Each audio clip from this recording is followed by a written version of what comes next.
Thomas, இப்போ நாங்க என்ன சொல்ல வரோம்னா உங்க ஐயா ஒரு நிமிஷம்,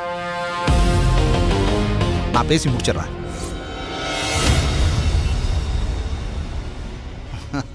இந்த ஊரே மதிக்கிற பெரிய மனுஷன் நீங்க. அதுவும் இல்லாம இந்த மாநிலத்துக்கே நீங்க ஒரு அமைச்சரா இருக்கீங்க. என்னதான் எதிர்க்கட்சி ஆளா இருந்தாலும் உங்க மேல தனிப்பட்ட முறையில எனக்கு மரியாதை இருக்கு. அந்த காரணத்துக்காகத்தான் நீங்க போன் பண்ணி என்கிட்ட பேசணும்னு சொன்ன உடனே நானும் அதுக்கு சம்மதிச்சு நேர்ல பேச வந்தேன். ஏதோ பெரிய மனுஷன் பேச கூப்பிட்டுருக்கீங்கன்னு மரியாதை கொடுத்து நேர்ல வந்தா இப்படி காதல் விவகாரத்துக்கு உதவி செய்யறேன்னு சொல்லி பஞ்சாயத்து பண்றதுக்காக என்ன கூப்பிட்டுருக்கீங்களே.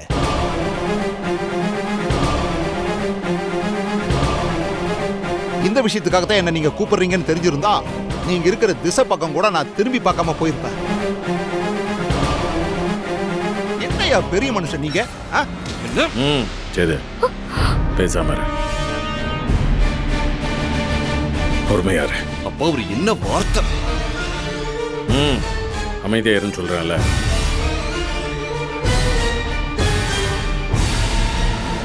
ஐயா நீங்களும் பொண்ணை பெற்றவர் தானையா? இப்ப நீங்க உங்க பொண்ணை டாக்டருக்கு படிக்க வைக்கிறீங்கன்னு வச்சுக்குவோம். அந்த பொண்ணு இந்த மாதிரி எச்சில் இலை எடுக்கிறவன் டேபிள் துடைக்கிறவனை காதலிக்கிறேன்னு வந்து நின்னா உங்களுக்கு கோபம் வருமா வராதா? இங்க பாருங்க, என் தங்கச்சி எங்க வீட்டு டிரைவர் தான் லவ் பண்ணா. எங்க அப்பா அவன் மனசை புரிஞ்சுக்கிட்டு அந்த டிரைவருக்கே என் அப்பா அவளை கல்யாணம் பண்ணி வச்சாங்க. இந்த பாரு தம்பி, அது உங்க வீட்டு வழக்கமா இருக்கலாம்.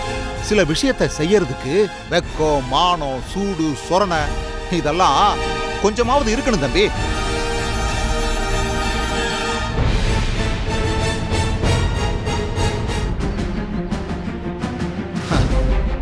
அதெல்லாம் தேவையில்லைன்னு நாம ஒதுக்கி வச்சுட்டோம்னா நாம எதுவும் பார்க்க தேவையில்லைதான்.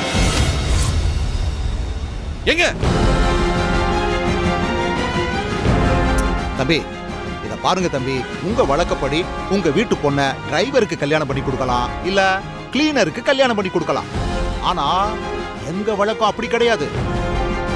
எங்க குடும்பத்துக்குன்னு ஒரு கௌரவம் இருக்கு. என் பொண்ண யாருக்கு கட்டி கொடுக்கறதுன்னு முடிவெடுக்கிறதுக்கு எனக்கு எல்லா உரிமையும் இருக்கு.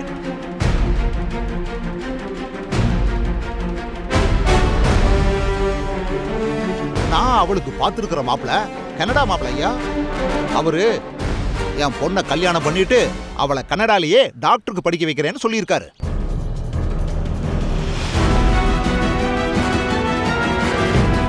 அது மட்டும் இல்ல, கை நிறைய சம்பாதிக்கிறாரு. கனடாலேயே சொந்தமா வீடு இருக்கு. எல்லாத்தையும் தாண்டி அவர் எங்க மதத்தை சேர்ந்தவர். நாங்க கும்புற சாமியை தான் அவரு கும்புறாரு. அவருதான் என் பொண்ணுக்கு பொருத்தமானவர்னு நான் நம்புறேன். அதனால என் பொண்ணை நான் நினைக்கிற அந்த மாப்பிள்ளைக்கு தான் கல்யாணம் பண்ணி கொடுப்பேன்.